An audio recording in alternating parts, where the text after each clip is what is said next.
Gracias y paz a todos los estimados hermanos, amigos, ¿m? Y a todas las personas que están presenciando o están viendo este gran seminario de Apocalipsis por las redes sociales. Que la bendición del Padre y de nuestro Señor Jesucristo recaiga sobre cada uno de ustedes y de todas sus familias. ¿M? El día de hoy, hermanos, seguimos con la tercera iglesia del Apocalipsis. Las dos iglesias anteriores, pues ya las estudiamos y los videos se encuentran aquí en YouTube para que todas las personas se puedan beneficiar de esta información y de esta interpretación a la luz de las Sagradas Escrituras. Vimos la iglesia de Éfeso, la iglesia de Esmirna, y ahora la iglesia de Pérgamo. Bueno, la iglesia de Pérgamo surgió a partir del año 313, del año 313 hasta el año 538. Bueno, pero quizás algunos dirán, ¿cuáles son los criterios que se utilizan para determinar el inicio de una etapa o de un periodo histórico de la iglesia cristiana? Bueno, es sencillo. En el año 313, el emperador Constantino decretó un edicto al cual se denominó el Edicto de Milán, que en ese edicto pues daba libertad de culto, ¿no?, a las personas. Entonces pues la iglesia dejó de ser perseguida. Recordemos que en el periodo de Éfeso la iglesia fue perseguida por los judíos, ¿no? En la iglesia de Esmirna la iglesia cristiana fue perseguida por los emperadores romanos, ¿eh? Pero surgió un nuevo emperador llamado Constantino el Grande. Y resulta y acontece de que este emperador tuvo una aparente conversión al cristianismo. Entonces, pues ahora resulta que el emperador era cristiano. ¿Ah? Y por lo tanto, pues él estableció el cristianismo como la religión de su imperio. ¿Ah? Y eso pues se dio pues en el año 313 con el edicto de Milán.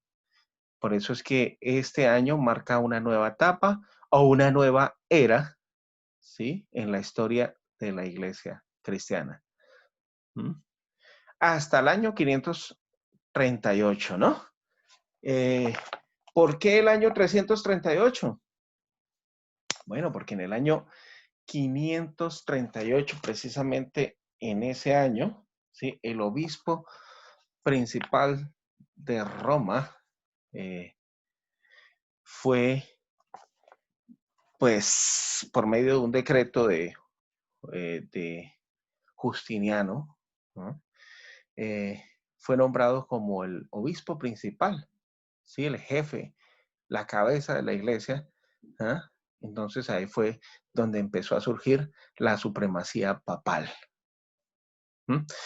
Bueno, muy bien, muy importante dar una justificación clara de estas fechas, ¿no? Porque estas fechas no son acomodadas, ¿sí?, para nuestro interés personal o espiritual, religioso, no, ¿sí? Estas fechas tienen una razón de ser.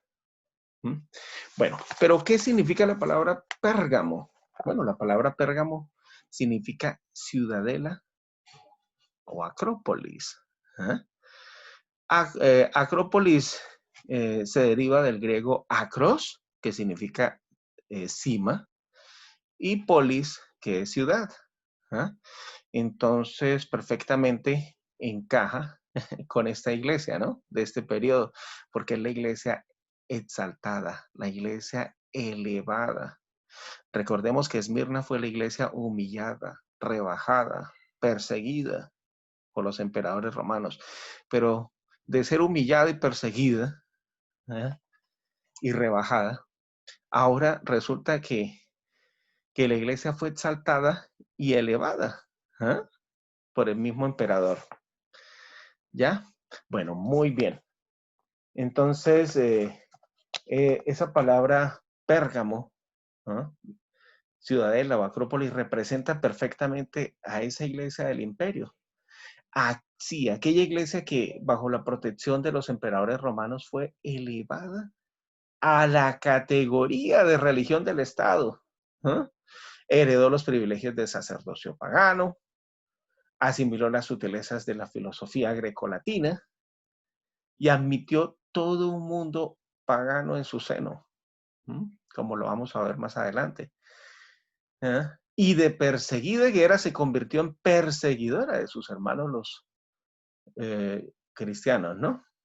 Bueno, eso empezó a darse después en el otro periodo de Teatira, ¿no? ¿Eh? Entonces, en ese tiempo, el cristianismo se mundanizó. La iglesia dejó sus valores y sus principios y se convirtió en una iglesia apóstata y mundana. ¿Mm? Bueno, muy bien, hermanos. ¿Eh? Entonces, aquí, pues, en esta fotografía podemos ver al emperador Constantino asistiendo a un famoso concilio de Nicea. Más adelante vamos a tener la oportunidad de hablar un poco acerca de este concilio al cual el emperador asistió. Pero tan solo ahí podemos notar, ¿sí?, que hubo un sincretismo religioso donde se fusionó o se fusionaron pues las doctrinas del cristianismo con las creencias paganas. Y no es que el paganismo, no es que el cristianismo hubiese conquistado al paganismo, sino que el paganismo se infiltró de una manera sigilosa y a hurtadillas, ¿sí? Y corrompió la fe cristiana.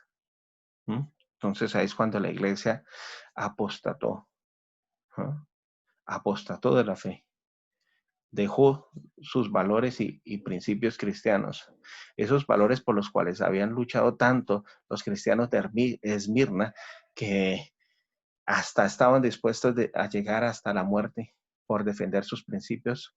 Esos principios se corrompieron en esta época de la iglesia, en esta era o etapa o periodo de la iglesia. Bueno, muy bien, hermanos. Como dato histórico, se podría decir que Pérgamo era la ciudad más grande y distinguida de Asia. Pérgamo también era reconocida por su enorme biblioteca. Imagínate, había una enorme biblioteca, ¿ah?, donde las personas tenían la oportunidad de leer muchos pergaminos, ¿no? Los libros que antes estaban escritos en pergaminos, sí, había muchísimos libros. Y entonces por eso es que Pérgamo se convirtió en un importante centro cultural y de aprendizaje. ¿Ah? Se dice que los historiadores cuentan que la biblioteca de Pérgamo era la segunda biblioteca más importante de esa época, ¿no? Sus habitantes difundieron el uso del pergamino. El pergamino ya existía, pero ellos difundieron el uso del pergamino para la lectura, pues, de los libros en pergamino, ¿no? Y también algo para destacar es que tenía templos dedicados a la adoración de Zeus y el emperador también. Aquí podemos notar las ruinas de esa famosa ciudad de Pérgamo, ¿no? Sí, está ubicada en la provincia de Asia Menor. Bueno, eso es importante tener esos datos históricos presentes, ¿no? Ahora sí vamos a empezar con el análisis bíblico, con la exégesis de cada pasaje de las Sagradas Escrituras. Dice, y escribe al ángel de la iglesia en Pérgamo, el que tiene la espada aguda de dos filos, dice esto. Apocalipsis 2:12. Bueno, entonces ahí se muestra a Jesucristo como el que tiene la espada aguda de dos filos. La espada aguda de dos filos. ¿Qué significa espada aguda de dos filos? Bueno, la Biblia es su propio intérprete, hermanos. En Hebreos capítulo 4, el verso 12, fíjense lo que dice. Hebreos capítulo 4, el verso 12.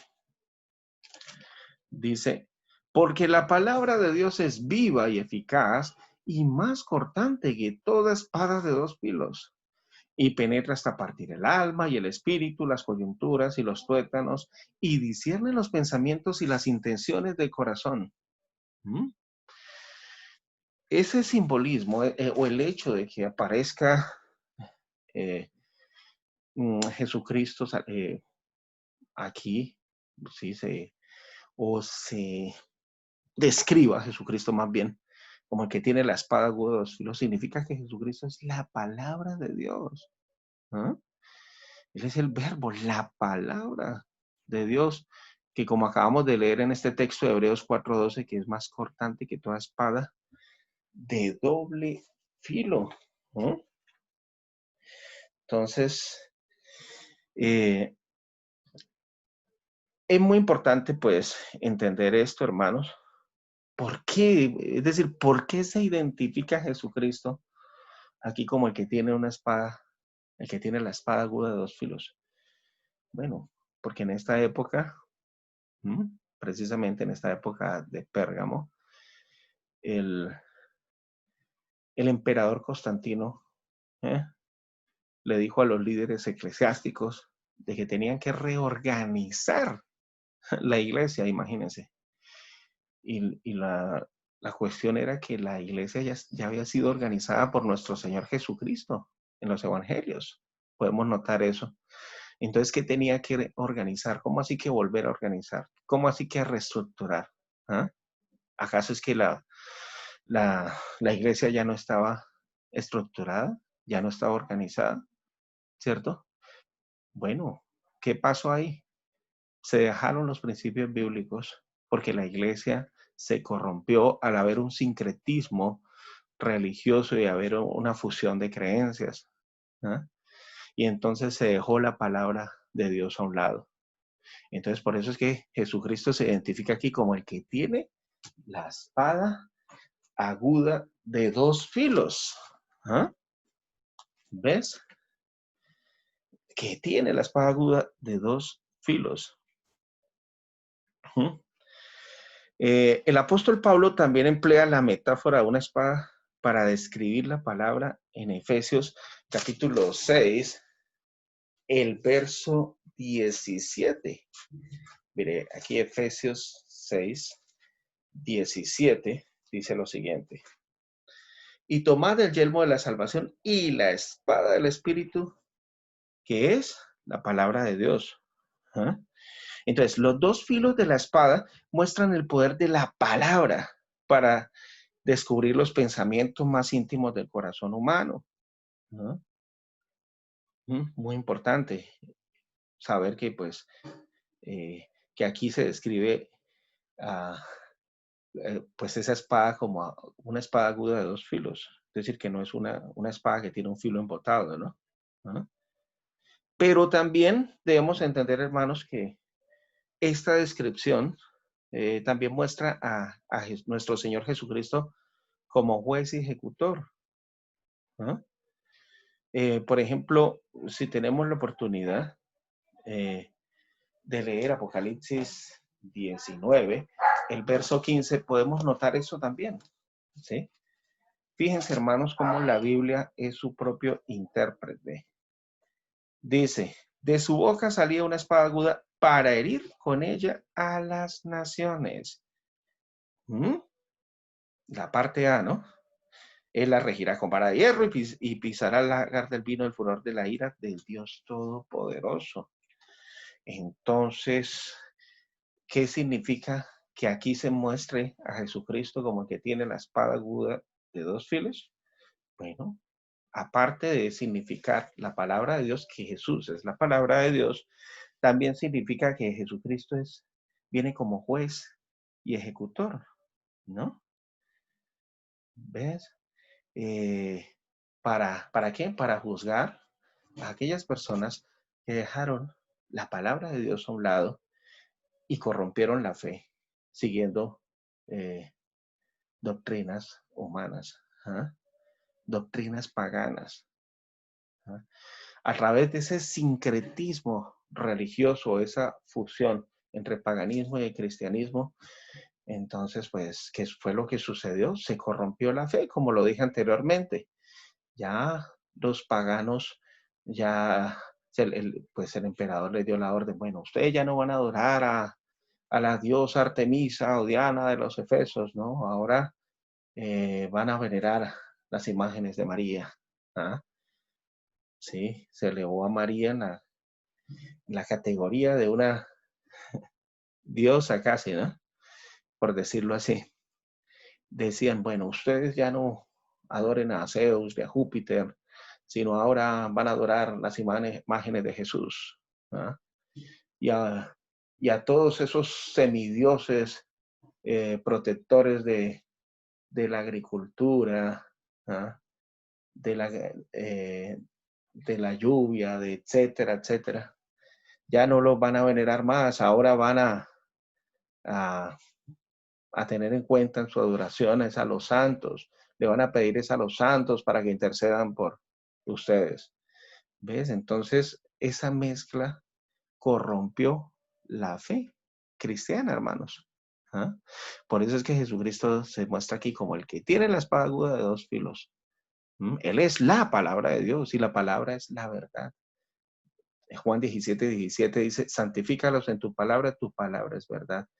Y Él va a juzgar a todas esas personas que dejaron la Biblia a un lado, ¿ah?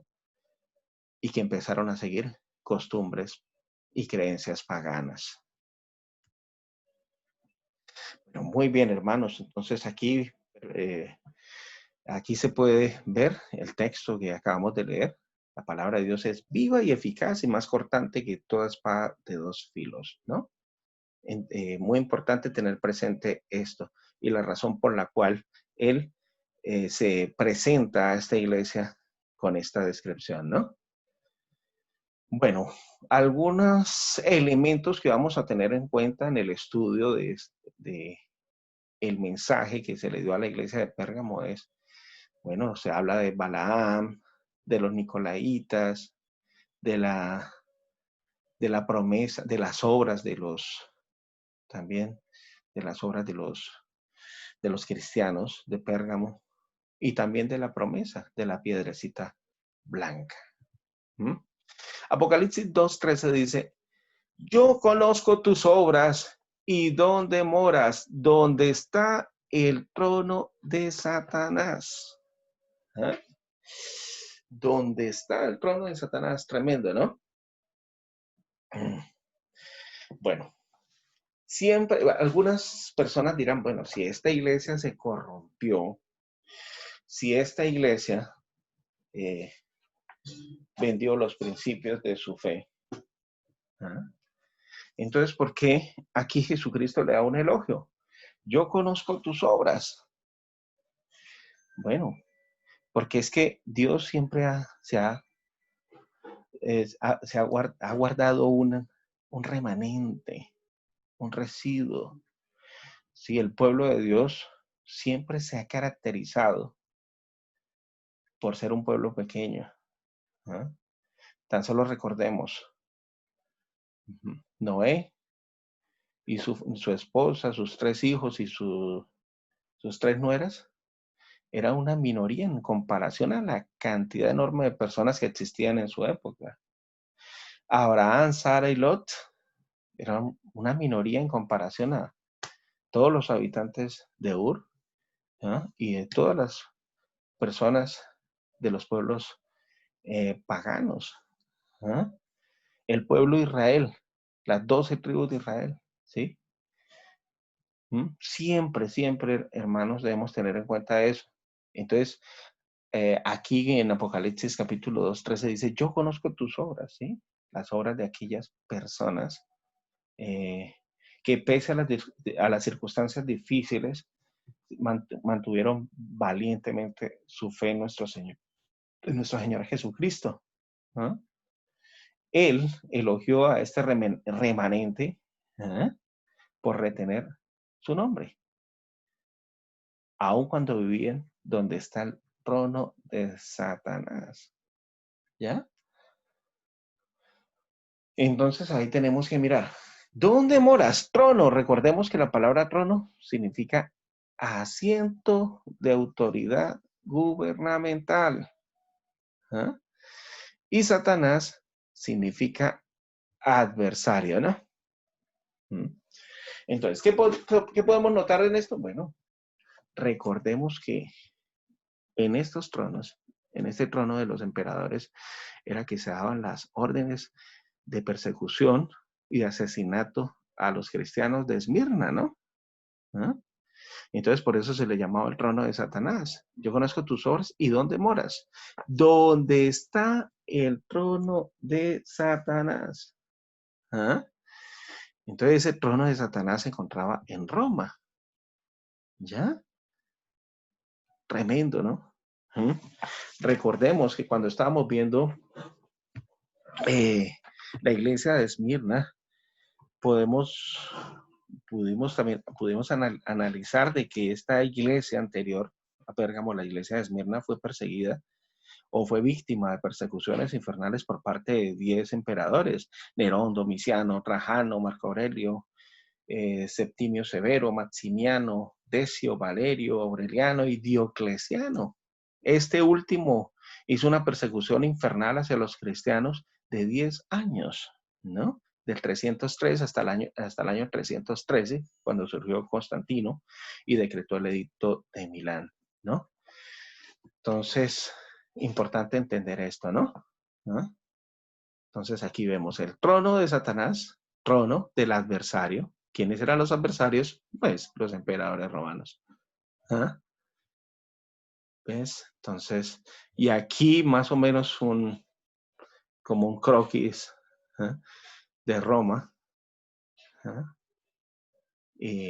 para tener en cuenta eso, ¿no? Entonces, ¿dónde moraba la iglesia cristiana? ¿Dónde estaba el trono de Satanás? ¿Y dónde estaba el trono de Satanás? Pues en Roma. Así de sencillo. Bueno, hay un dato histórico que es muy importante tener en cuenta, es que si bien el trono de los emperadores estaba en Roma, ¿no?, resulta y acontece que Constantino, ¿no?, él decidió construir una ciudad en Constantinopla, ¿no? Una ciudad, pues, al lado del mar, a la cual llamó Constantinopla. Por supuesto que duraron muchos años construyendo esa ciudad, pero Constantino se fue a vivir allá, a dirigir su gobierno, su imperio desde esta ciudad. Entonces, la ciudad de Roma, ¿qué hizo con la ciudad de Roma? ¿Quién dirigió allá? Bueno, empezó a dirigir el obispo principal de Roma, al cual se le llamó posteriormente Papa. Entonces, Constantino, desde Constantinopla, dirigía los asuntos políticos de su imperio, y los asuntos espirituales eran dirigidos por el Papa o el obispo principal de Roma. Y ahorita vamos a ver cómo fue que se dieron esos acontecimientos. Dice, pero retienes mi nombre y no has negado mi fe, ni aun en los días en que Antipas, mi testigo fiel, fue muerto entre ustedes, donde mora Satanás. Claro, ahora, ¿qué fue lo que sucedió? El emperador tuvo una aparente conversión. Ahora resulta que el emperador era cristiano. ¿Ah? En esa época, debido a la proliferación de cristianos en la iglesia de Esmirna, como veíamos pues, en el estudio anterior, que por cada cristiano que mataban en la arena, 50 se convertían. Entonces, según datos históricos, de cada 2 habitantes del Imperio Romano, uno era cristiano. Es decir, la mitad era cristiano y la mitad era pagano. ¿Mm? Entonces, ¿qué fue lo que sucedió? El Constantino veía esto como una amenaza para su imperio. ¿Ah? Unos tirando para un lado y otros para otro lado. ¿Sí? El cristianismo adorando a Dios y los otros con la cantidad de dioses. Entonces él veía eso como una amenaza para su imperio.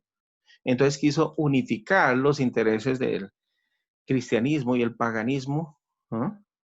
Pero los intereses no eran religiosos los que él tenía, sino más que todo políticos, ¿no? Y ahí fue cuando ocurrió lo del sincretismo religioso, ¿sí? Entonces la iglesia cristiana se paganizó, se mundanalizó, ¿ah? Pero siguió reteniendo el nombre, ¿ah?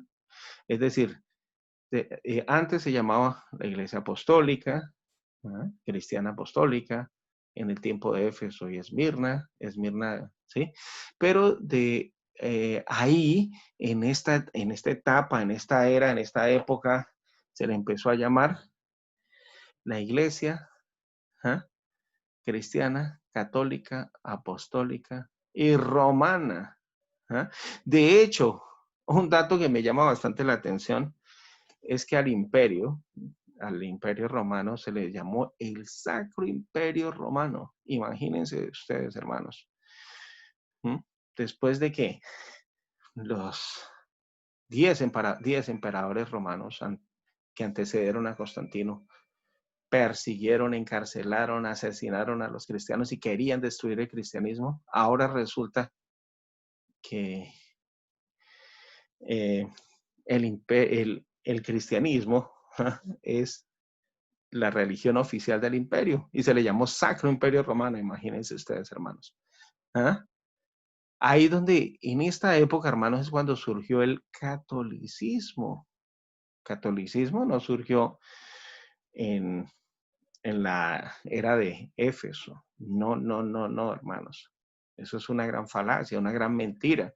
Decir de que Pedro fue el primer papa, eso se lo inventó el catolicismo para justificar la jerarquía papal.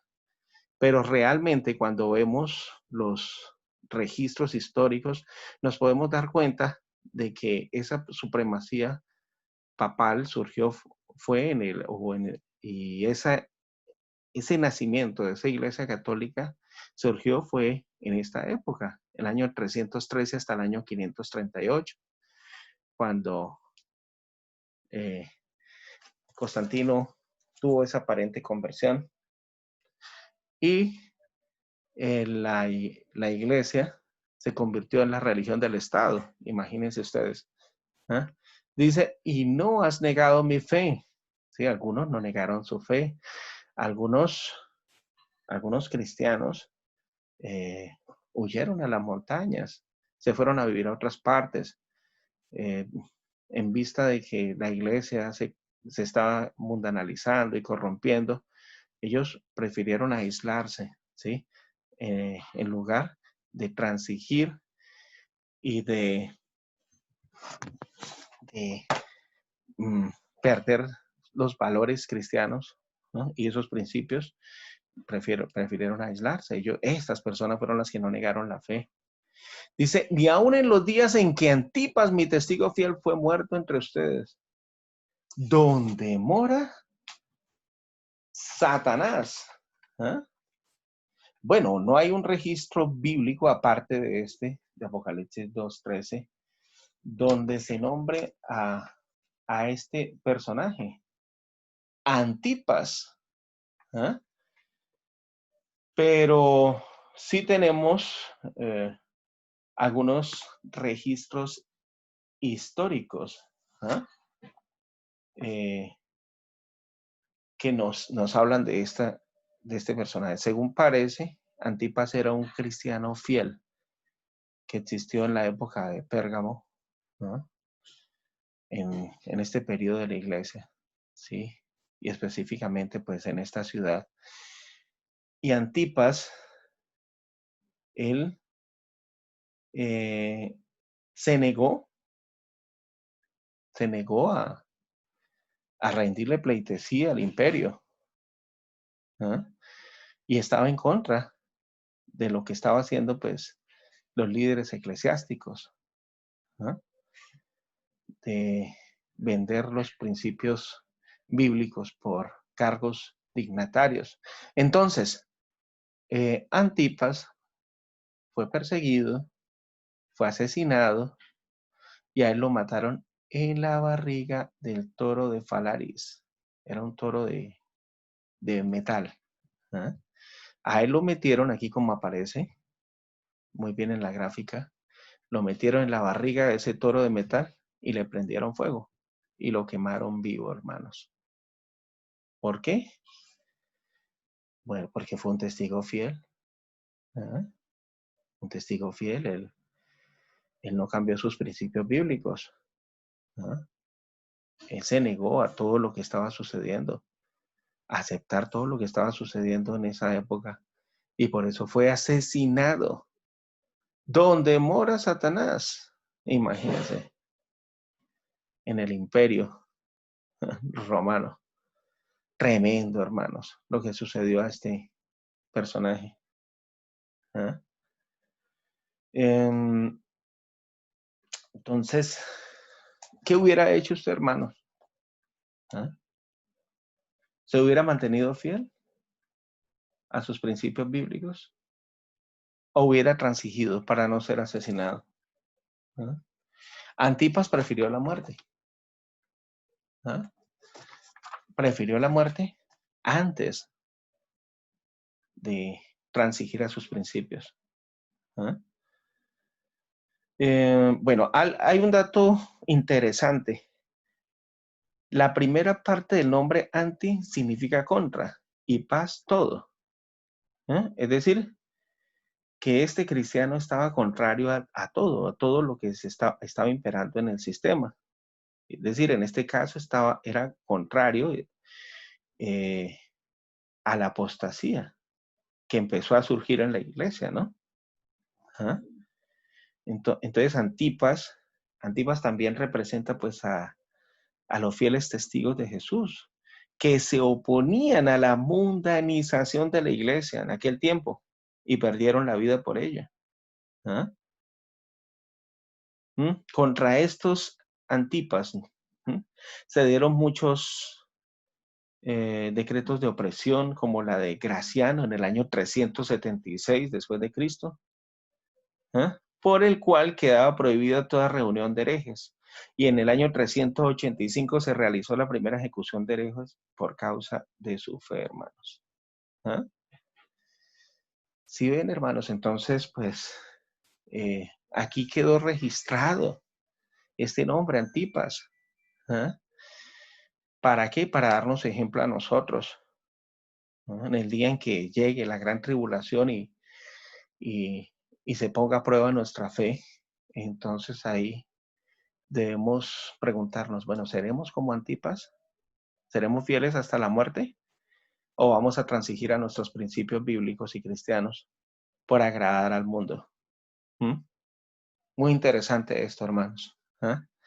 Lo que nos enseña la santa palabra de Dios. En Apocalipsis 2:14 dice, pero tengo unas pocas cosas contra ti, que tienes ahí a los que retienen la doctrina de Balaán, que enseñaba a Balac a poner tropiezo ante los hijos de Israel, a comer de cosas sacrificadas a los ídolos y a cometer fornicación.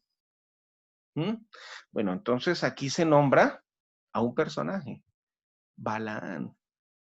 ¿Quién fue Balaán? Para saber quién fue Balaán tenemos que ir al Antiguo Testamento. Fíjense, hermanos, que para entender el Apocalipsis tenemos que recurrir a toda la Biblia, no solamente al Nuevo Testamento, sino al Antiguo Testamento también. ¿Ah? No podemos entender, no podríamos entender el significado interpretativo del mensaje a la iglesia de Pérgamo si no vamos y leemos quién fue la historia de Balaam. Bueno, ¿quién fue Balaam? Esa historia se encuentra en Números capítulo 12,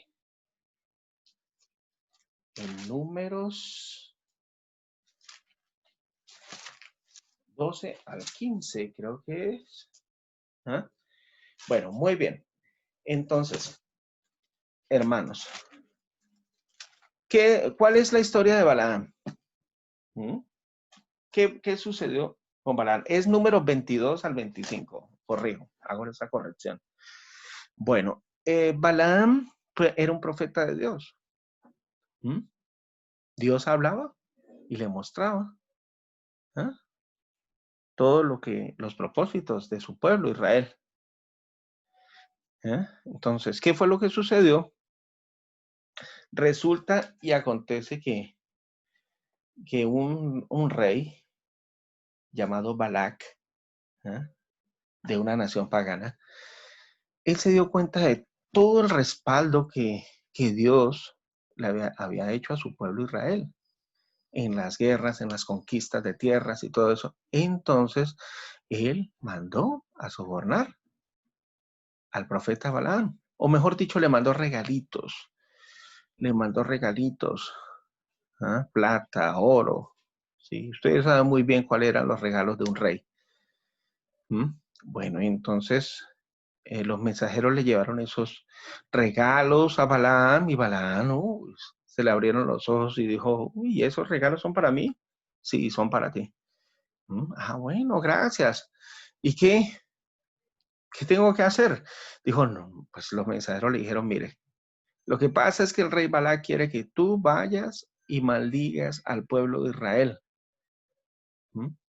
Y él dijo, no, yo no puedo maldecir al pueblo que Dios ha bendecido, pero sin embargo voy a consultarle a Dios. Y si Dios me da permiso, yo lo haré.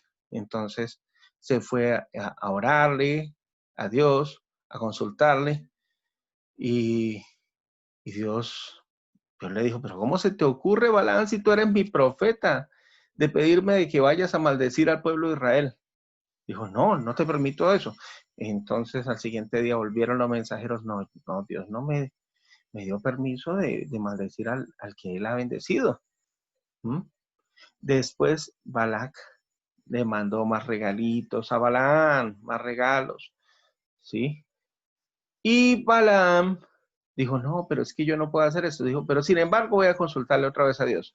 Fue y le consultó a Dios y Dios le dijo, bueno, ve, pero mmm, tú vas a hacer y a decir lo que yo te diga que digas. ¿Mm? Y entonces se fue, y cuando iba en camino, bueno, se fue montado en un asna, una burra, y cuando iba por el camino la burra o el asna se detuvo. ¿Ah? La mula se detuvo, y Balaán empezó a pegarle con un palo, y resulta que la burra empezó a hablar. Algunos dirán, bueno, pero ¿cómo habló? Eso es una fábula, ¿cómo se le ocurre si los animales no hablan? Claro que no hablan, pero después, ¿qué sucedió? Dios le abrió los ojos espirituales, los ojos del entendimiento a Balaán, y él pudo ver a un ángel, a un mensajero de Dios con una espada desenvainada. ¿Ah?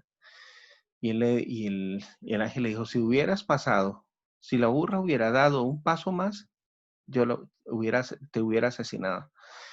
¿Mm? Entonces, fijémonos muy bien, hermanos, ¿ah? Lo que es ir en contra de la voluntad de Dios, ¿sí? A maldecir a lo que Dios ha bendecido. ¿Mm?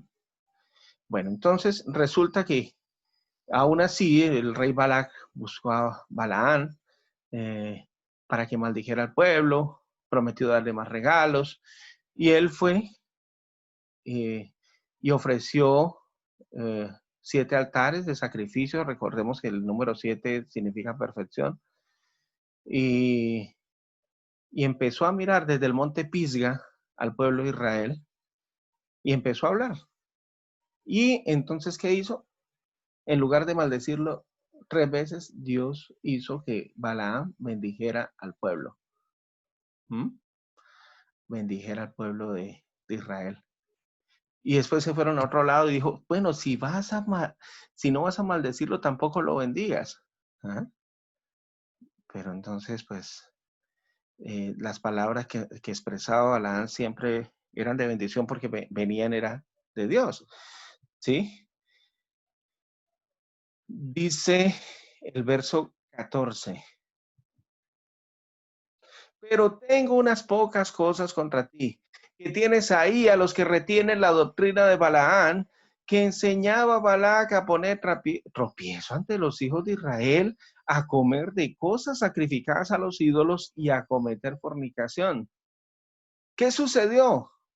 Resulta que Balaán quería que sigamos con la historia bíblica para poder entender muy bien. Después lo llevamos a la interpretación de la iglesia de Pérgamo y también a nuestros días. Entonces Balaán le dijo, yo no puedo maldecir, le dijo a Balaam, yo no puedo maldecir al pueblo de Dios. Dios no me lo permitió. Pero si tú quieres, haz una fiestecita a tus ídolos, ¿ah? Y haz que las jóvenes de tu pueblo inviten a los jóvenes israelitas, ¿ah? Y cuando los jóvenes israelitas estén allá en esa fiesta, pues entonces, para que caigan en inmoralidad sexual, ¿ah? Y de esa forma también adoren a tus ídolos. Y esa es una estrategia que yo te planteo para que puedas cumplir tus propósitos. ¿Ah? Bueno, y entonces, ¿qué sucedió? Resulta que ese cambio de estrategia sí le funcionó a Balaam. ¿Ah? Sí. Entonces,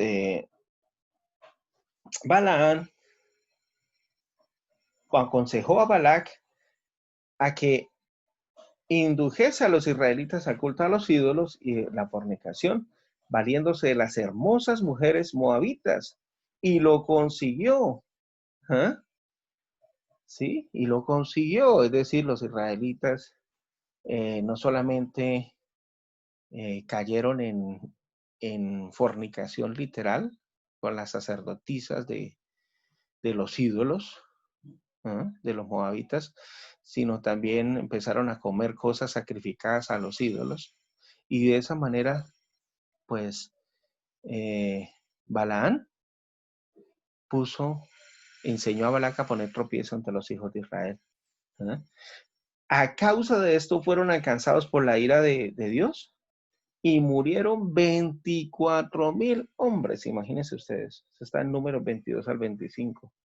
Segunda de Pedro, capítulo 2 y el verso 15, que ahorita lo vamos a leer también. Entonces, ¿cómo aplicamos esto? Ya que conocemos la historia de Balaán y la forma como hizo caer o sirvió de tropiezo para que cayeran los israelitas. Bueno, cuando los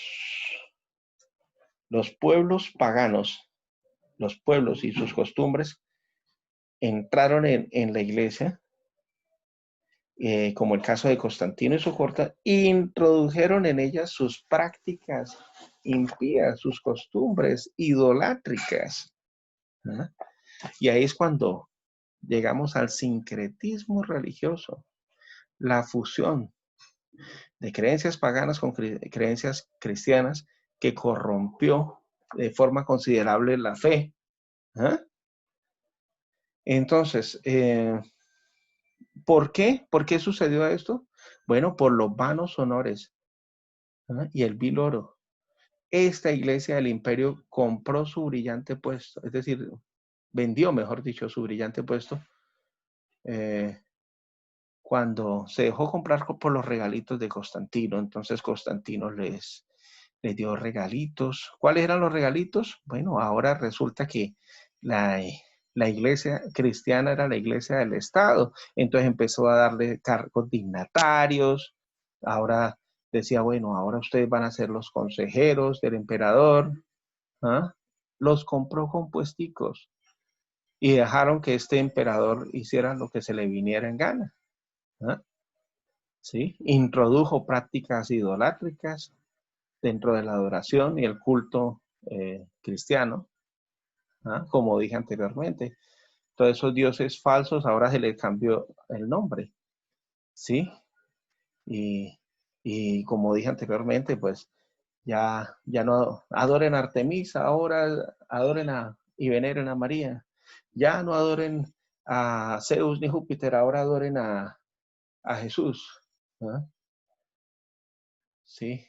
Ya no veneran a Apolo, ahora hagan estatuas de Pablo.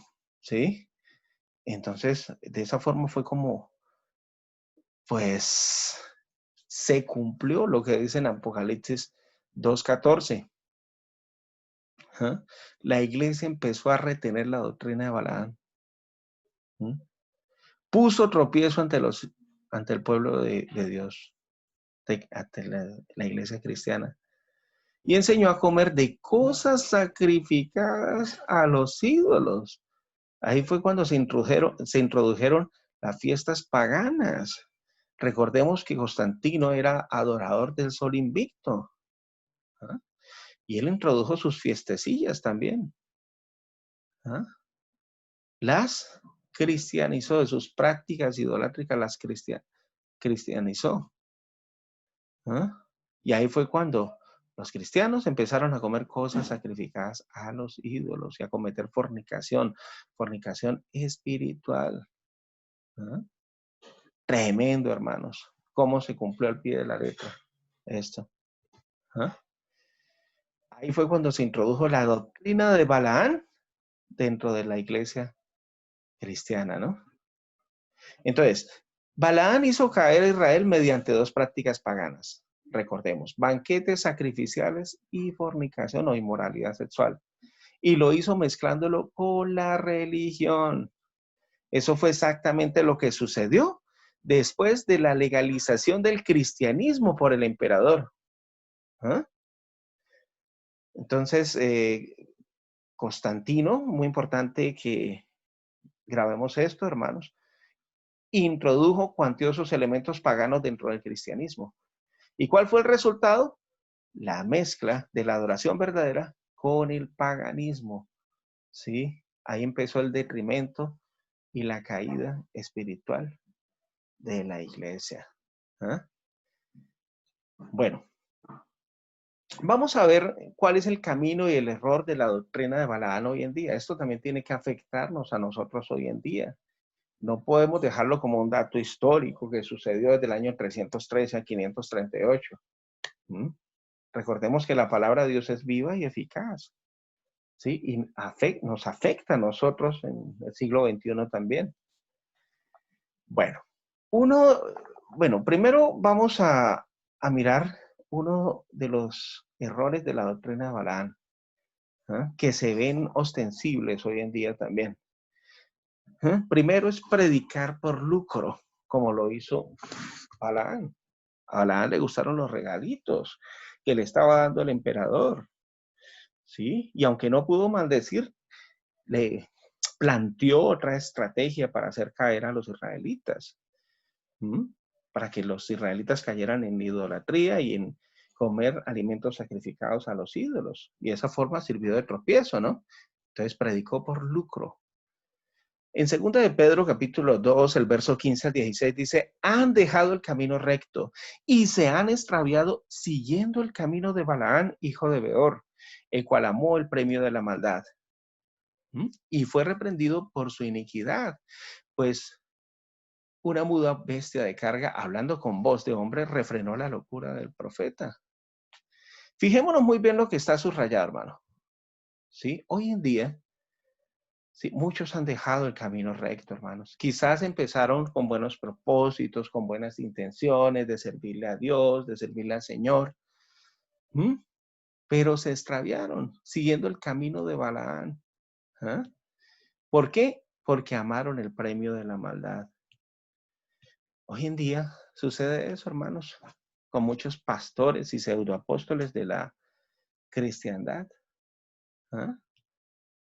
Ya, es decir, la avaricia, la codicia, el amor al dinero, que es la raíz de toda cosa perjudicial y por la cual muchos se extraviaron de la fe, ha hecho que estas personas se extraviaran de su verdadero propósito, ¿no? ¿Ves, hermanos? Ahí es cuando se está cayendo en el camino y el error de la doctrina de Balaán, y eso lo vemos hoy en día también. En Judas 11 dice, hay de ellos porque han seguido el camino de Caín y se lanzaron por lucro en el error de Balaam y perecieron en la contradicción de Coré. Se lanzaron por lucro. Entonces, el primer error de la doctrina de Balaam es predicar por lucro, hermanos. Así como Balaam, ¿eh? Se lanzó por el lucro, por el dinero, ¿eh? Por los regalitos que le estaba dando el rey, en el error de Balaán. Y fíjense, hermanos, que aquí la Biblia habla con nombres propios. Caín, Balaán, Coré, ¿sí? Hoy en día también debemos hablar con nombres propios, hermanos. ¿Ah? Porque la palabra edifica, pero también exhorta. ¿Ah? Y, y algunos de estos pseudoapóstoles, ¿sí? Y falsos pastores que están cayendo o que cayeron en la doctrina de Balaán, por ejemplo, son Cash Luna, ¿eh? Guillermo Maldonado, Ronnie Chávez, también Benny Hinn. ¿Eh? Muchas de estas personas que predican lo del pactos, las siembras, eh, ofrendas monetarias, diezmo monetario, ¿ya? Por eso es que segunda de Pedro 2:3 dice, y por avaricia hará mercadería de ustedes con palabras fingidas, hermanos. ¿Ah? Sobre los tales ya de largo tiempo la condenación no se tarda y su perdición no se duerme. ¿Ya? Se están aprovechando de la fe de las personas. Ellos están viviendo en el lujo y la opulencia, mientras que muchas de las ovejitas, ¿ah? O de los lacayos que van a estas iglesias viven en pobreza. Pero estos hombres no se dignan. No se mueven a misericordia, ayudar a estas personas, sino lo que les preocupa es enriquecer sus bolsillos. Y por eso, hermanos, sí, la Biblia también nos enseña a denunciar con nombres propios. ¿Ah? Pablo lo hizo. ¿Ah? Cuando denunció a Simón el mago, que pensó que los dones de Dios se compraban con dinero. ¿Ah? El apóstol Juan también lo hizo cuando denunció a Diótrefes, que quería tener un cargo de autoridad y se creía el mandamás de la iglesia, ¿cierto? Entonces también debemos hacerlo hoy en día con estos pseudoapóstoles, hermanos. Ojalá que muchas personas estén escuchando este mensaje, ¿eh? Para que se les caigan las escamas, las vendas de la ceguera espiritual, hermanos. ¿Eh? Entonces hay que detectar esa apostasía. ¿Eh? Y eso es lo que estamos haciendo. Estas personas tienen la doctrina de Balaán porque predican por lucro, ¿sí? Recordemos, hermanos, ¿eh? La iglesia apostólica. Mire lo que Jesucristo les dice en Mateo 18. Sanen enfermos, resuciten muertos, limpien de su enfermedad a los leprosos y expulsen a los demonios. Ustedes recibieron gratis este poder. No cobren tampoco por emplearlo.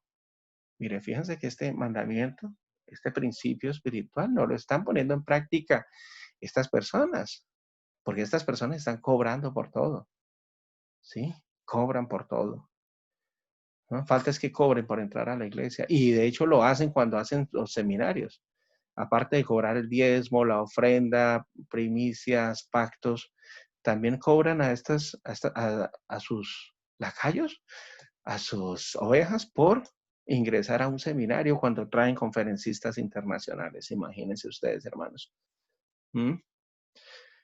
Y por avaricia harán mercadería ustedes con palabras fingidas. Hasta lloran, hermanos.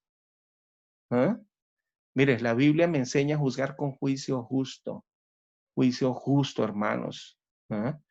Tal y como, por ejemplo, el Juan, Juan el Bautista, Juan el Bautista denunció a Herodes porque se estaba acostando con la mujer de su hermano, estaba cometiendo adulterio, ¿ya?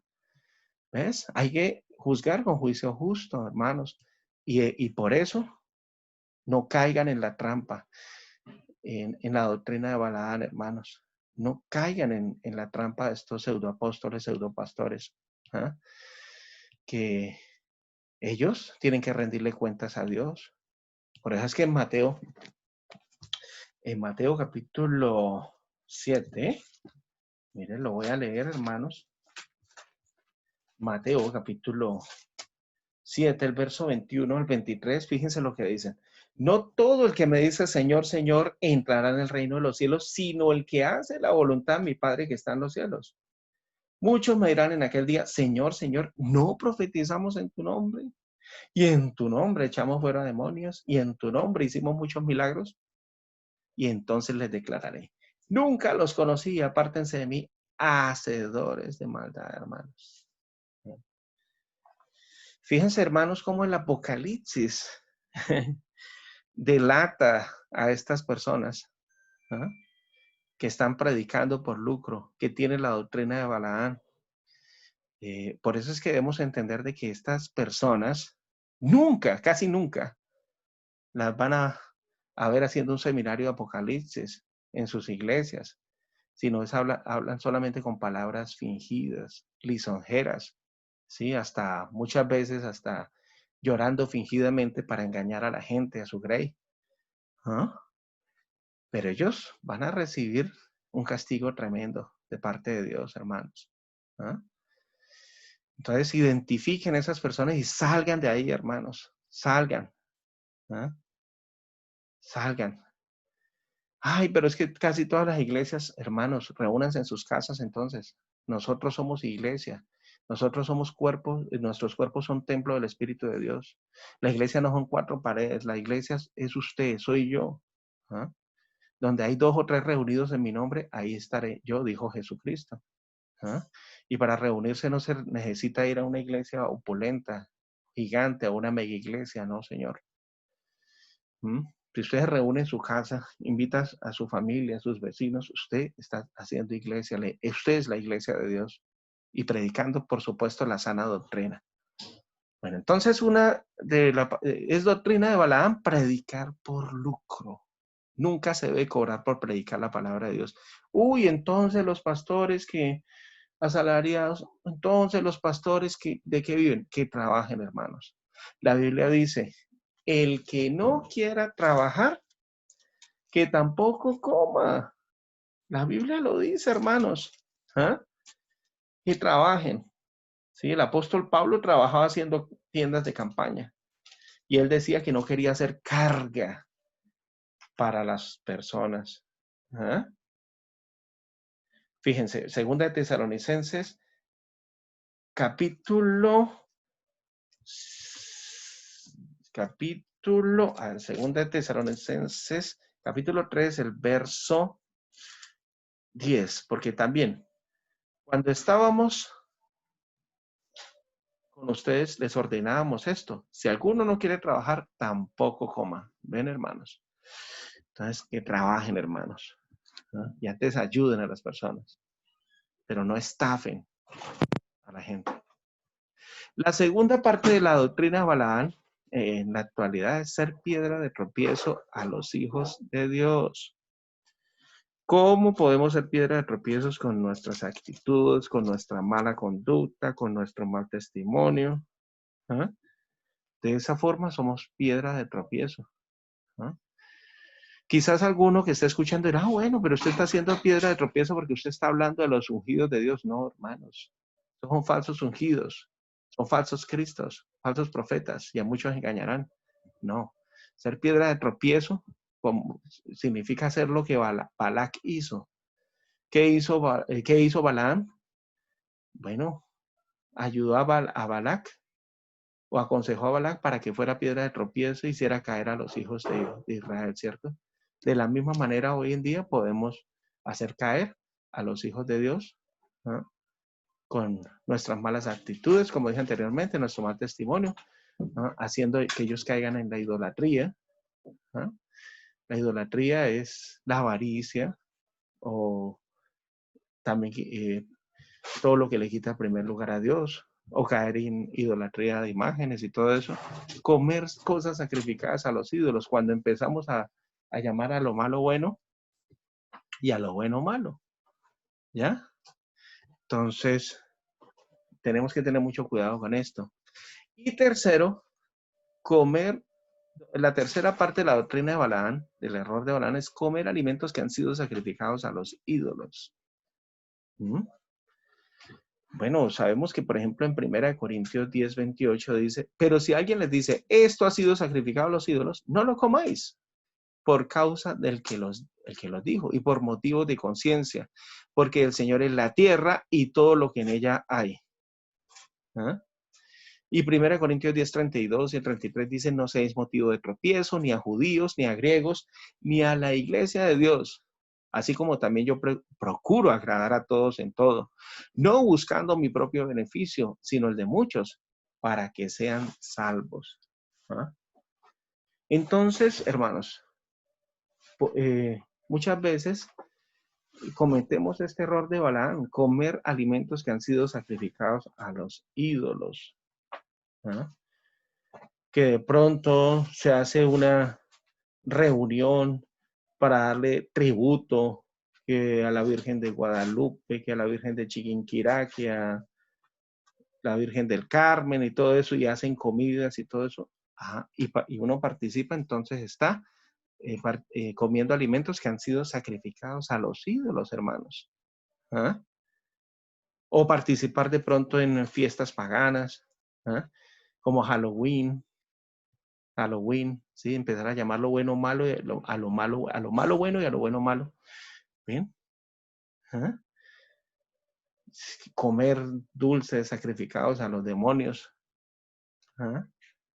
O el Día de los Muertos, bueno, vamos a preparar tal alimento y tal comida en honor a darle tributo a tal muertos. No, eso es participar de comer alimentos que han sido sacrificados a los ídolos. O en fiestas que han sido pues hechas especialmente para rendirle culto y tributo a dioses falsos, encubiertos, como por ejemplo el 24 de diciembre, que es el cumpleaños de Baal, del dios Sol. ¿Ah? Entonces, también de esa forma, y sin querer, algunas personas están, o sin darse cuenta, más bien, están participando de alimentos que han sido sacrificados a los ídolos. ¿Ah? Hermanos, o somos fríos o somos calientes, porque los tibios los vomitará Dios de su boca. ¿Ah? Sí, no participemos en estas fiestas paganas donde se rinde culto a dioses falsos, ¿sí? O el 31 de diciembre que se rinde culto al Dios de las puertas, de las entradas y los comienzos, que es Dios, el Dios Jano. ¿Ah? Es una fiesta encubierta, ¿sí? Lo que es la Navidad y el Año Nuevo son fiestas paganas encubiertas. Entonces, pues, el Señor simplemente nos está hablando a través de su santa palabra. ¿Mm? Hagámosle caso, seamos obedientes. ¿Ah? Porque de lo contrario, estaríamos comiendo cosas sacrificadas a los ídolos y estaríamos cayendo en el error de Balaán. ¿Ah? Ven, hermanos, la palabra de Dios es viva y eficaz y ejerce poder y es muy clara, más clara que el agua. ¿Ah? Quizás hay cosas que a nosotros nos gusta hacer, pero Dios lo prohíbe en su palabra, entonces hagámosle caso a Dios, agradémosle a Dios y no al hombre. Bueno, también otro error de caer en la doctrina de Balaán es cometer fornicación. Bueno, recordemos que cuando Balaam sirvió de tropiezo para que Balac hiciera esas fiesticas a los dioses falsos, a los ídolos paganos. ¿Ah? Invitaron a los israelitas, ellos cometieron pecado. ¿Por qué? Porque pues empezaron a rendirle culto a un Dios falso. ¿Ah? ¿Ves? Otro pecado en que cayeron es comieron cosas sacrificadas a los ídolos. Y el otro pecado, ¿ah? ¿Cuál fue? Bueno, cayeron en dos tipos de fornicación. Fornicación literal, cuando se acostaron con las sacerdotisas, eran costumbre de los pueblos paganos cada vez que se le hacía fiesta y comida y bebeta a un dios, de que las sacerdotisas se acostaran con los jóvenes adoradores de esos dioses paganos y cometían pues fornicación literal, pero también había fornicación espiritual. ¿Por qué? Porque los israelitas, siendo el pueblo de Dios, ¿ah? Sabiendo que Yahweh es el Dios verdadero, empezaron a adorar a un Dios falso, ¿ah? Al Dios falso Baal, hermanos, ¿ves? Entonces, eh, tengamos mucho cuidado porque sin querer, hoy en día podemos cometer fornicación física y cometer fornicación espiritual. ¿Cómo podemos cometer fornicación física? Bueno, la palabra fornicación se traduce de la palabra hebrea saná y de la palabra griega porneia y se refiere a el adulterio, tanto, bueno, el adulterio, ¿sí? Tener relaciones sexuales fuera del matrimonio, como dice Oseas 2:4, Mateo 5:32. El sexo ilícito, ¿no? El sexo ilícito. ¿Por qué? Recordemos que esto sucedía en Corintios y por eso es que el apóstol Pablo le aconsejó a los corintios en 1 Corintios capítulo 5, el verso 1, lo siguiente. Se oye como cosa cierta que hay entre ustedes fornicación y de tal clase que no sea ni entre los gentiles, tanto que alguno tenga la esposa de su padre. ¿Ah? Bueno, muy bien. Entonces, algunos están cayendo en sexo ilícito, imagínense. ¿Ah? Ilícito. Algo que no es aprobado por Dios. ¿Ah? ¿Cómo qué? Como en el caso de los corintios. ¿Ah? Que un cristiano, entre comillas, se estaba acostando eh, con la esposa de su padre, imagínense. ¿Ah? Sexo ilícito. ¿Ya? También promiscuidad sexual, hermanos. ¿Ah? Acostarse con una y con otra, ¿no? Por eso es que dice el apóstol Pablo en 1 Corintios 7:2, pero por causa de la fornicación cada uno tenga su propia esposa y cada uno tenga su propio esposo. ¿Mm? Sí, Dios no tolera la promiscuidad sexual, ni la poligamia tampoco. Sí, algunos herejes y apóstatas de hoy en día están enseñando la poligamia y de que los cristianos serán polígamos en el futuro. Eso es falso, hermanos. No creamos en eso. Fíjate, si eso fuese así, entonces el apóstol Pablo hubiese dicho en 1 Corintios 7:2, pero por causa de la fornicación cada uno tenga sus propias esposas y cada uno tenga sus propios esposos. Nada de eso, hermanos. ¿Sí? Un esposo. Al principio, Adán, Dios le dio una mujer, una sola mujer, Eva. Entonces, ni la promiscuidad sexual ni la poligamia son aceptadas hoy en día delante de los ojos de Dios.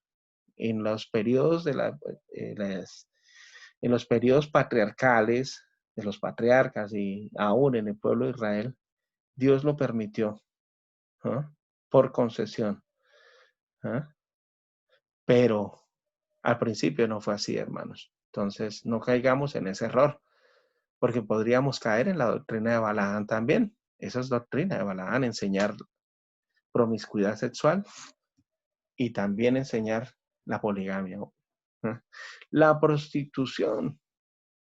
En Génesis 38:24 y Levítico 19:29 se habla que la prostitución es una forma de inmoralidad sexual. Si Dios prohíbe la prostitución. La inmundicia. ¿Eh? La inmundicia se refiere a todo tipo de acto sexual que desagrada a los ojos de Dios, ¿sí? Por ejemplo, la pornografía, la masturbación, la,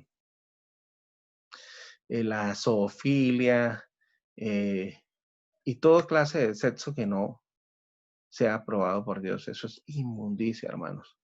El homosexualismo. Fijémonos que en Judas 7 se dice que las ciudades de Sodoma y Gomorra fueron destruidas por su fornicación. ¿Y cuál era el tipo de fornicación que se practicaba? El homosexualismo. Entonces el homosexualismo también está listado eh, dentro de las clases de fornicación que existen.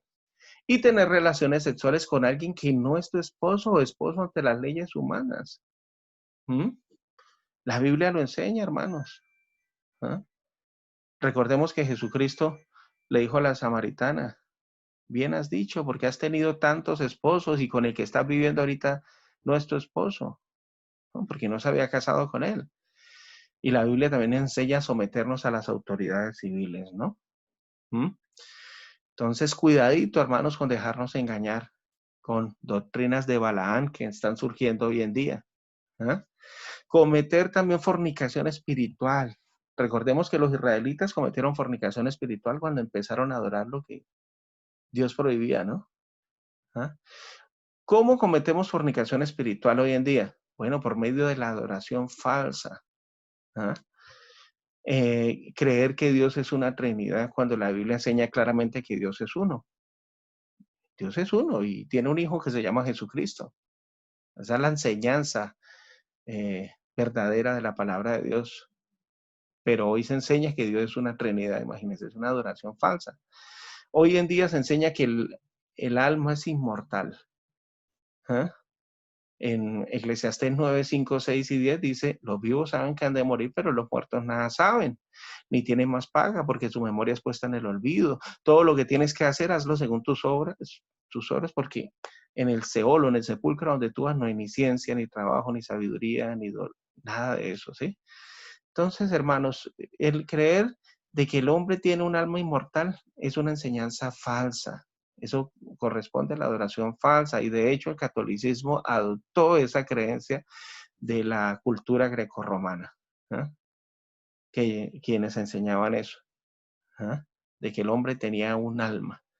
La Biblia dice en Génesis 2:7 claramente que Dios formó al hombre del polvo del suelo y sopló en sus narices aliento de vida y el hombre llegó a ser un alma viviente. Fíjese, nosotros somos alma viviente, no es que tengamos un alma, sino que somos almas. Y de hecho, cuando hay un texto bíblico que dice que en el diluvio se salvaron 8 almas, no se salvaron 8 fantasmitas, ni 8 espíritus, sino se salvaron 8 almas, es decir, 8 personas. ¿Ya? Es muy clara, hermanos, la Biblia es muy clara, no nos dejemos engañar por la adoración falsa de Balaam. El infierno, el infierno de fuego eterno, ¿ah? Es una enseñanza también, eh, pues, declarada como punto de fe, uno de los puntos de fe dentro del catolicismo y heredada por las iglesias evangélicas de la cristiandad en general. Pero eso no es lo que enseña ni el texto ni el contexto bíblico, ¿no? De hecho, esa palabra infierno fue mal traducida por Jerónimo, infernus, ¿eh? Pero originalmente era la palabra gehenna, ¿eh? Que era el incinerador, el basurero del pueblo, donde se arrojaban basuras y cadáveres de animales muertos y cadáveres de criminales que no eran dignos de ser sepultados. Pero esa enseñanza viene de la gran ramera, ¿eh? Del catolicismo y la heredaron muchas iglesias evangélicas quienes la predican como un dogma central de fe. El diezmo monetario también, una enseñanza falsa, hermanos. ¿Ah?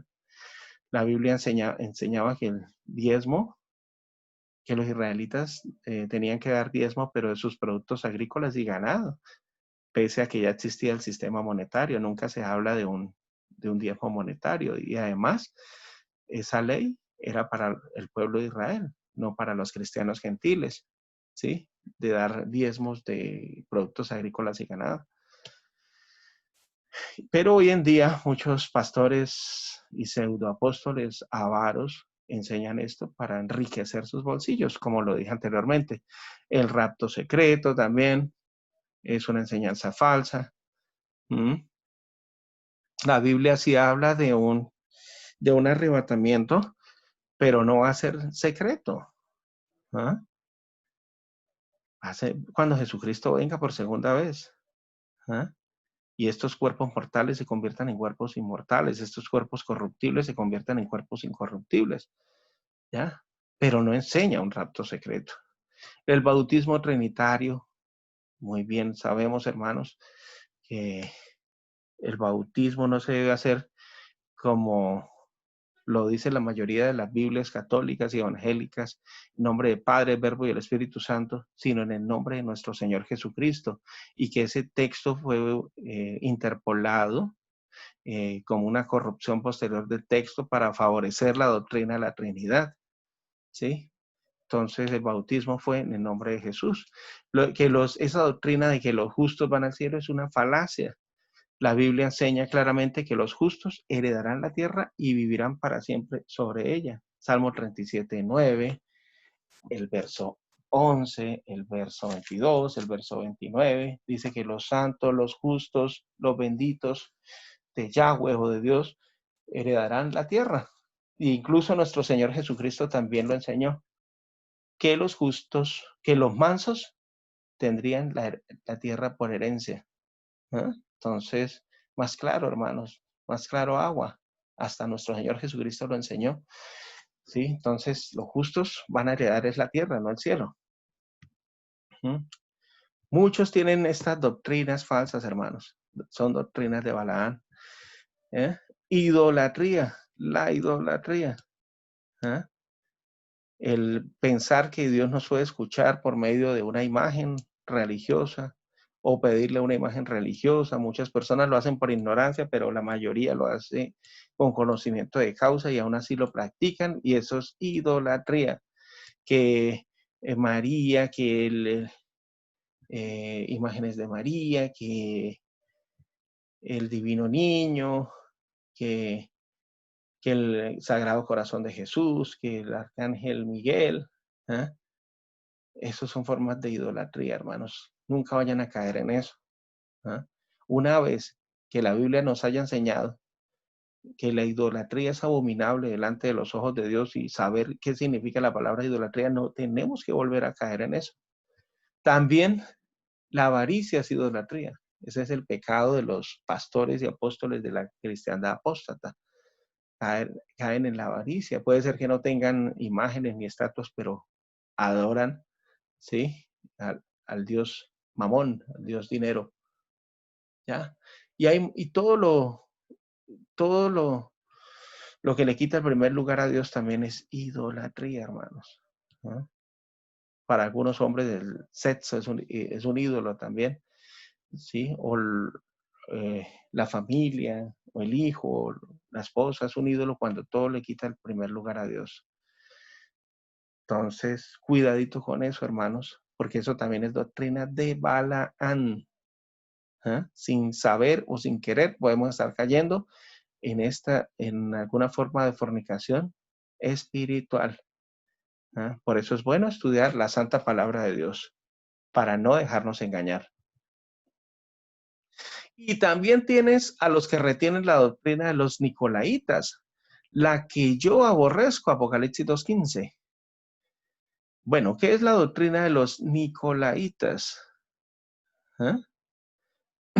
Bueno, nicolaitas, proviene de Nicolás. ¿Quién fue Nicolás? Nicolás fue un prosélito de Antioquía.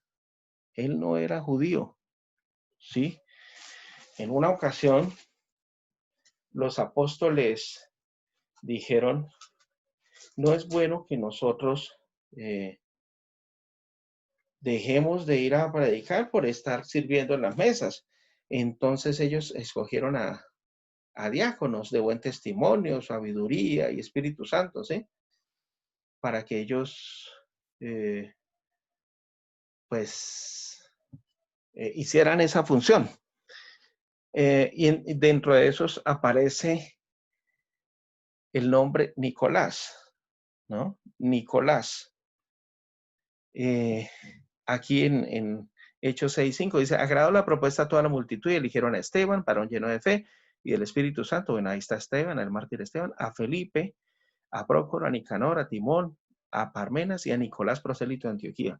Quizás alguno podría decir, bueno, pero si este varón fue elegido por los apóstoles por tener buen testimonio, por ser un hombre de fe, por estar lleno del Espíritu Santo, entonces, ¿por qué lo tenemos que listar dentro de o asociar con los nicolaitas? Bueno, porque algunos apostataron de la fe. ¿La Biblia lo dice? No, no lo dice, pero sí lo dice la historia, hermanos. ¿Ah? Que este varón, pese a que era un hombre de fe, un hombre lleno de Espíritu de Dios y un hombre de buen testimonio, él apostató. ¿Ah? ¿Y cómo apostató? Bueno, él apostató porque él empezó pues a someter y a manipular a la iglesia, dejando de un lado la importancia de la estructura establecida por Dios, ¿ah? Y llevando a que se idolatrara las autoridades de la iglesia. ¿Mm? Otro de los que cayeron en eso, un nicolaíta, es Diótrefes. De hecho, el apóstol Juan, en una de sus cartas, él le llama la atención a Diótrefes, ¿no? ¿Por qué? Dice en 3 Juan 1:9, dice, yo he escrito a la iglesia, pero Diótrefes, al cual le gusta tener el primer lugar entre ellos, no nos recibe. Por esta causa, si yo fuera, recordaré las obras que hace parloteando con palabras malignas contra nosotros. Y no contento con estas cosas, no recibe a los hermanos, y a los que quiere recibirlos se lo prohíbe y los expulsa de la iglesia. Imagínense, Diótrefes era un nicolaíta. Y Diótrefes sometía, manipulaba al pueblo de Dios, a los laicos. Y entonces de esta forma es que se manifiesta el espíritu nicolaíta. ¿Sí? De hecho, el apóstol, por eso el apóstol Pedro, él habló de esto en una de sus cartas también. Creo que, bueno, listo. Dice en Primera de Pedro, capítulo 5, el verso 2, dice, mire, fíjense el consejo que les estaba dando a los ancianos, pastores, dice, apacentad la grey de Dios que está entre ustedes, cuidando de ella, no por fuerza, es decir, no con espíritu nicolaíta, no con la doctrina de los nicolaitas, sino voluntariamente, no por ganancia deshonesta, es decir, dejando de un lado, no con doctrina de Balaán, por ganancia deshonesta, ¿no? Sino con ánimo pronto. Aquí el apóstol Pedro, en primera de Pedro 5:2, le da duro a la doctrina de los nicolaitas y los balaamitas, ¿no? No por fuerza, es decir, no sometiendo ni manipulando, no con doctrina nicolaita. No con ganancia deshonesta, no con doctrina de Balaam, ¿ves? Bueno, muy bien. Algunos teólogos y algunos eruditos de las Sagradas Escrituras también asocian esta doctrina de los nicolaitas, porque en el sentido de que era una secta que permitía la permisividad espiritual y sexual en la iglesia, ¿no? Sí, algunos lo asocian, otros no están de acuerdo con eso, pero es bueno decir para investigar, hermanos. Entonces, era una secta herética que atormentó a las iglesias de Éfeso y Pérgamo, ¿no? Sí, algunos dicen que era una secta gnóstica, y que enseñaban que las obras de la carne no afectan la pureza del alma y por consiguiente no tienen que ver con la salvación. Que no importa lo que se haga con el cuerpo, lo importante es el conocimiento y no la práctica. Eso sucede hoy en día también. que hay personas que tienen mucho conocimiento de la palabra de Dios, ¿no? Pero aún así enseña que la masturbación está bien, que la poligamia, que no es pecado la poligamia, no es pecado la inmoralidad sexual ni la pornografía. Eso es tener un espíritu nicolaíta también, hermanos. Entonces tengamos mucho cuidado en caer en la doctrina de Balaán y en la doctrina de los nicolaítas, que tanto ha afectado a la iglesia en el siglo XXI. Dice, por tanto, arrepiéntete, pues si no, vendré a ti pronto y pelearé contra ellos con la espada de mi boca. ¿Ah? Bueno, aquí nos encontramos con la palabra arrepiéntete. El arrepentimiento proviene de la palabra griega metanoia, que significa cambiar de actitud, ¿sí? Cambiar de conducta, es decir, un cambio radical en las estructuras de nuestro pensamiento, en nuestro corazón, nuestra mente. ¿Ah? El arrepentimiento es sentir dolor profundo por haberle fallado a Dios. ¿Ah? Eso es, reconocer nuestros errores y cambiar. El arrepentimiento no es eh, lágrimas de cocodrilo y después volver a hacer lo mismo, porque eso no sería arrepentimiento, sino remordimiento. El arrepentimiento produce un cambio. Dice, pues si no, vendré a ti pronto y pelearé contra ellos con la espada de mi boca. ¿Ah? Fíjate que aquí dice, vendré a ti pronto, ¿sí? Pelearé con ellos, ¿ah? Con la espada de mi boca, es decir, con la palabra de Dios, ¿sí? Y también con los juicios de Dios, hermanos. Tremendo. ¿Ah? Porque Jesús, el Padre a nadie juzga, sino todo el juicio dio al Hijo. Pero Jesús, Él no, vendrá a juzgar a todas aquellas personas que no se arrepintieron de tener y practicar la doctrina de Balaam y la doctrina de los Nicolaitas, hermanos. ¿Ah? Entonces, tengamos presente eso. La espada de mi boca, la palabra de Dios. Dios juzga con su palabra. Sí, pero también Dios, a través de nuestro Señor Jesucristo, vendrá a juzgar a vivos y a muertos, ¿no? Entonces, tengamos mucho cuidado si al hacer este estudio nos damos cuenta de que de una u otra forma hemos caído en la doctrina de los Nicolaitas o la doctrina de Balaán. ¿Qué debemos hacer? Dar frutos dignos de arrepentimiento y cambiar. ¿Ah?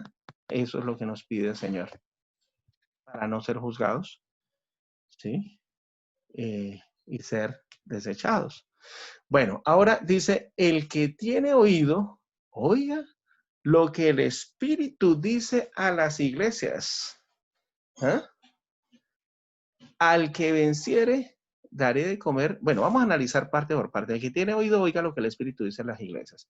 Sabemos que la fe es por el oír y el oír la palabra de Dios. Entonces debemos oír. De hecho, en el preludio del Apocalipsis, del primer capítulo, dice, bienaventurado el que lee, el que oye y el que guarda o observa las profecías de este libro, ¿sí? Entonces, oír no es solamente ser oidor olvidadizo, sino hacedor de la palabra de Dios. Si oímos este mensaje, esta exhortación y esta amonestación de Dios, es para empezar a hacer cambios en nuestra vida y empezar a hacer una renovación de nuestro entendimiento, ¿sí? No es para seguir en lo mismo, hermanos. Dice, al que venciere, daré a comer del maná escondido. ¿Mm? Bueno, aquí nos encontramos con la palabra venciere. ¿Quién es el vencedor? ¿Mm? El vencedor es el que llega a la meta, ¿ya? El que pese a las adversidades, a los obstáculos, a los impedimentos, no tira la toalla en la mitad del camino, sino sigue adelante, porque grande es el galardón. ¿Ah? ¿Qué nos dará a comer? Del maná escondido, hermanos. ¿Ah? Recordemos cómo sustentaba Dios al pueblo de Israel en el desierto, cuando no tenía nada que comer. les hizo llover maná del cielo, ¿cierto? Y de esa forma, pues, lo sustentó, ¿ya? Entonces, fijémonos muy bien. En primer lugar, Jesucristo promete darnos de comer del maná escondido. ¿Ah? Y el maná era un pan con sabor a miel con el que Dios alimentó a los israelitas, como dije anteriormente, durante sus años de vagar por el desierto, según Éxodo 16. ¿Ah? Según Éxodo 16:33, los israelitas debían recordar esta provisión de Dios guardando una vasija con maná dentro del arca del pacto durante sus viajes. El maná escondido representa, escuchen bien hermanos, a Jesucristo, el pan de vida que descendió del cielo. Recordemos, Jesús dijo, yo soy el pan vivo que descendió del cielo. ¿Sí? ¿De dónde bajaba el maná? Del cielo. ¿De dónde vino Jesús? Del cielo. Jesús es el pan vivo. Es decir, el maná era como un prototipo que representaba, simbolizaba a nuestro Señor Jesucristo, ¿no? Juan 6, 48 y 51 lo dice claramente, si quieren leerlo, ¿eh? Y estudiarlo y profundizarlo muy bien en sus casas. ¿Eh? Recordemos que Dios proporciona sustento espiritual si nosotros ponemos y depositamos fe en Él y en sus promesas, ¿no? Entonces, el maná escondido simboliza todas las bendiciones y los beneficios de conocer a nuestro Señor Jesucristo, hermanos. Qué maravilloso eso, ¿cierto? ¿Ah? Fijémonos que Efesios 1:3 dice, bendito sea el Dios y Padre de nuestro Señor Jesucristo, que nos bendijo con toda bendición espiritual en los lugares celestiales en Cristo, ¿no?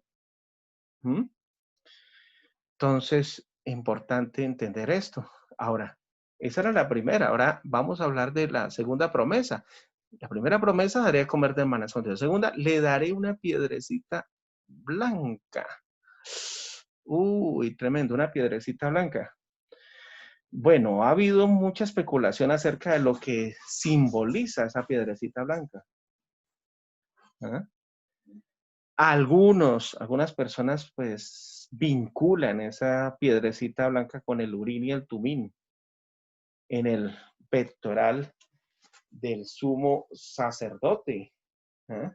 Según Éxodo capítulo 28, el verso 15 y el verso 30. ¿Ah? Entonces, algunos los dicen, mire, por ejemplo, aquí dice, harás asimismo el pectoral de juicio de otras de obra primorosa, lo harás conforme a la obra del efod, de oro, azul, púrpura, carmesí, lino fino. Y el verso 30. Y pondrás en el pectoral del juicio urín y tumín para que estén sobre el corazón de Aarón cuando entre delante de Yahweh, y llevará siempre a Aarón el juicio de los hijos de Israel sobre su corazón delante de Yahweh. Bueno, entonces, algunos lo asocian con esto, ¿no? Es decir, que esas piedras que se utilizaban en el pectoral se usaban para determinar la voluntad de Dios y representaban el derecho del sumo sacerdote a solicitar dirección de Dios, ¿eh? Para el líder que no podía acercarse a él directamente, ¿no? ¿Eh? Entonces, pues esas piedrecitas, esas piedras que estaban en el pectoral comunicaban su voluntad. ¿Eh? Es decir, que según esta pues opinión, por esta piedrecita blanca, Dios promete a los vencedores el conocimiento de su voluntad. ¿Ah? Bueno, hay otros que identifican la piedrecita blanca como un diamante, que es la más preciosa de las piedras, simbolizando el don de la vida eterna que Dios da a los creyentes. ¿Ah? Pero también no debemos desconocer, recordemos que estamos estudiando las iglesias del Apocalipsis, ¿sí? Esas iglesias existieron literalmente, aunque corresponden a 7 periodos de la historia de la iglesia cristiana, desde que Jesucristo subió al cielo hasta el final de los tiempos escatológicos, cuando Jesucristo venga por segunda vez. Sin embargo, esas iglesias sí existieron literalmente en la época en que Juan escribió sus cartas. ¿Eh? el Apocalipsis, mejor dicho. Y recordemos que esas iglesias estaban ubicadas en 7 ciudades que pertenecían al Imperio Romano. Entonces, había una costumbre romana de recompensar con piedras blancas a los que vencían en las competencias deportivas, ¿sí? Entonces, el que ganaba, pues recibía una piedrecita blanca, ¿sí? Y en esa piedra blanca se inscribía el nombre del deportista. Servía como su boleto para un banquete especial de premios. ¿Ah? Entonces, según ese punto de vista, Cristo promete a los vencedores entrada, ¿sí? En la celebración. ¿Eh? En la celebración por la victoria de la vida eterna. ¿Sí? Es decir, como esa piedrecita blanca sería como el pase que Jesús le da a cada creyente victorioso, ¿eh? Para heredar y ganar la vida eterna. También dice que en la piedrecita está escrito un nombre nuevo, ¿no? Es decir, que habrá un nombre nuevo escrito en esa piedrecita, el cual ninguno conoce, sino solamente aquel que lo recibe. ¿Eh? Pero nosotros no podemos saber cuál es ese nombre nuevo, ¿cierto? Hasta que lo recibamos. ¿Mm? Deuteronomio 29:29 dice, las cosas secretas son para Jehová nuestro Dios, mas las reveladas son para nosotros y para nuestros hijos, ¿cierto? Sí. Sin embargo, sabemos que en múltiples ocasiones Dios le cambió el nombre a ciertas patriarcas del Antiguo Testamento. Por ejemplo, a Abraham, ¿sí? Le puso el nombre de Abraham. ¿Y qué significaba padre de el nuevo nombre? Bueno, ¿qué sería? Abraham sería el padre de pueblos, de muchedumbres, naciones, pueblos, ¿cierto? ¿Mm?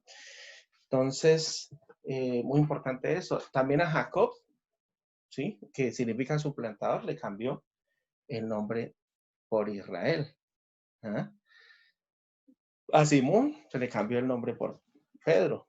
Entonces, no es raro ver que en la Biblia se le haya cambiado el nombre a ciertas personas.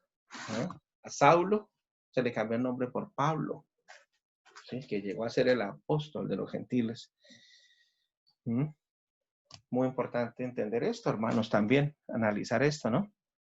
Entonces, la palabra griega traducida aquí como nuevo no significa nuevo en contraposición a viejo, sino nuevo en el sentido de tener una característica diferente, ¿sí?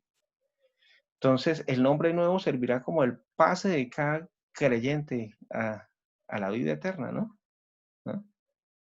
Es decir, reflejará únicamente el especial amor de Dios por cada uno de sus hijos verdaderos. ¿Ah? Tremendo, hermanos, cuando leemos las Sagradas Escrituras, todo lo que nos enseña, ¿no? ¿No?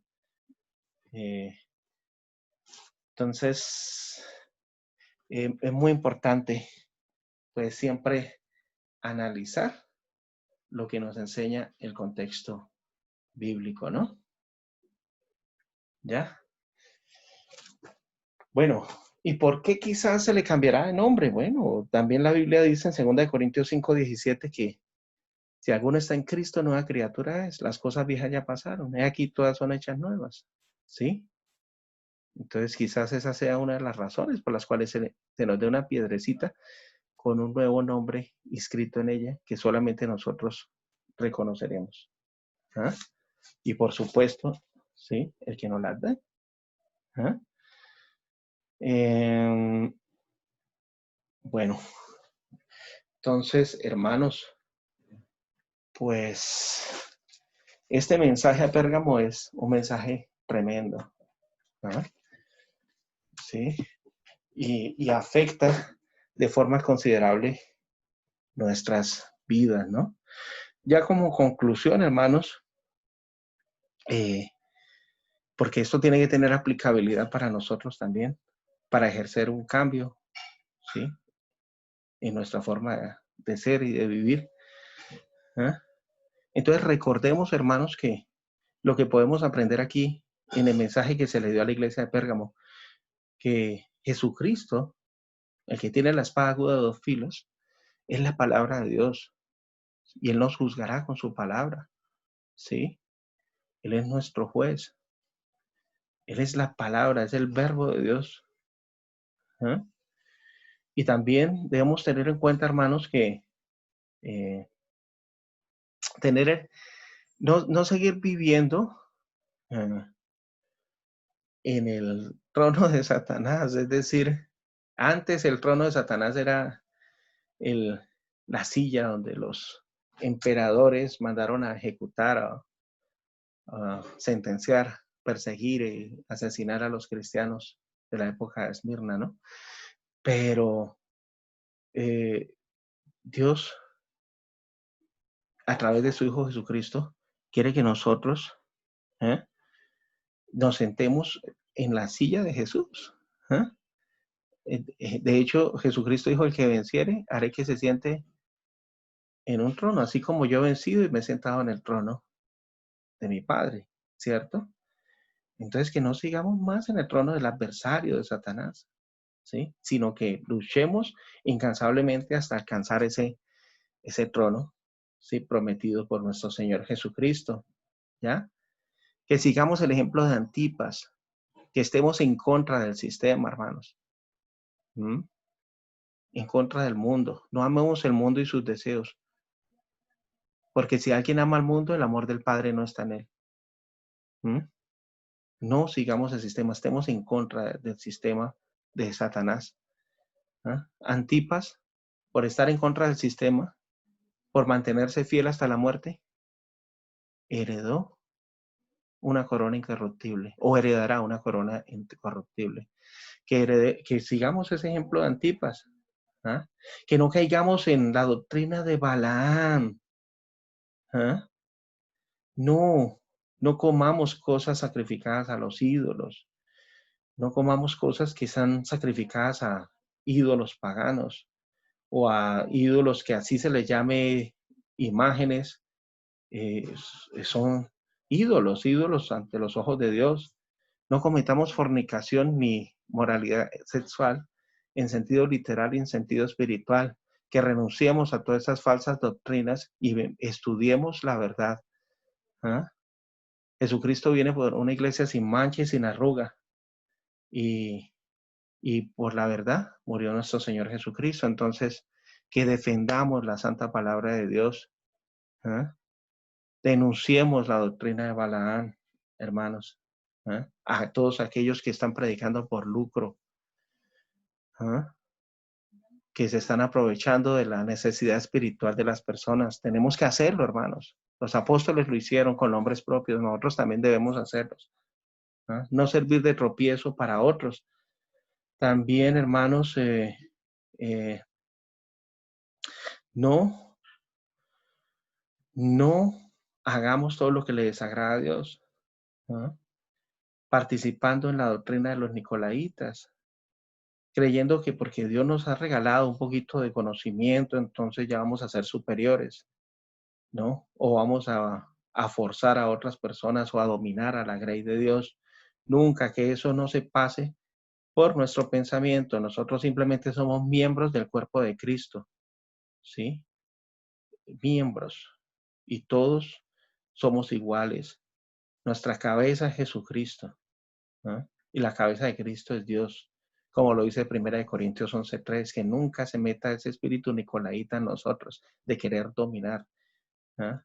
De querer sobresalir. No, no, no, no.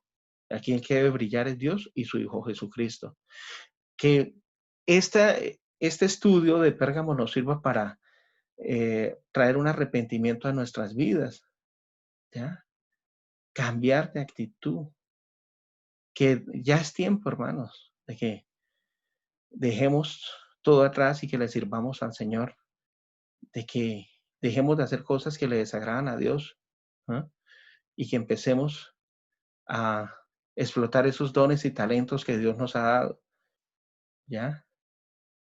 Eh, Recordemos que si no practicamos estas cosas, sino que seguimos en la doctrina de Balaán y doctrina nicolaíta, después vendrá Jesús y nos juzgará con la espada de su boca, ¿ya? Entonces debemos escuchar atentamente lo que nos enseña la santa palabra de Dios, y particularmente en este mensaje de Pérgamo, ¿sí? La fe viene por el oír y el oír la palabra de Dios. Y, y no debemos ser oidores olvidadizos, sino hacedores de la palabra de Dios, ¿sí? Y si cumplimos y obedecemos, pues Dios nos dará a comer del maná escondido, que es nuestro Señor Jesucristo, el pan vivo que bajó del cielo. Nos dará esa piedrecita blanca con nuestro nombre escrito, que será nuestro pase para ganar la vida eterna. ¿No les parece maravilloso eso, hermanos? Bueno, pues ese es el mensaje que Dios nos quiere dejar hoy a través de la iglesia de Pérgamo. ¿Mm?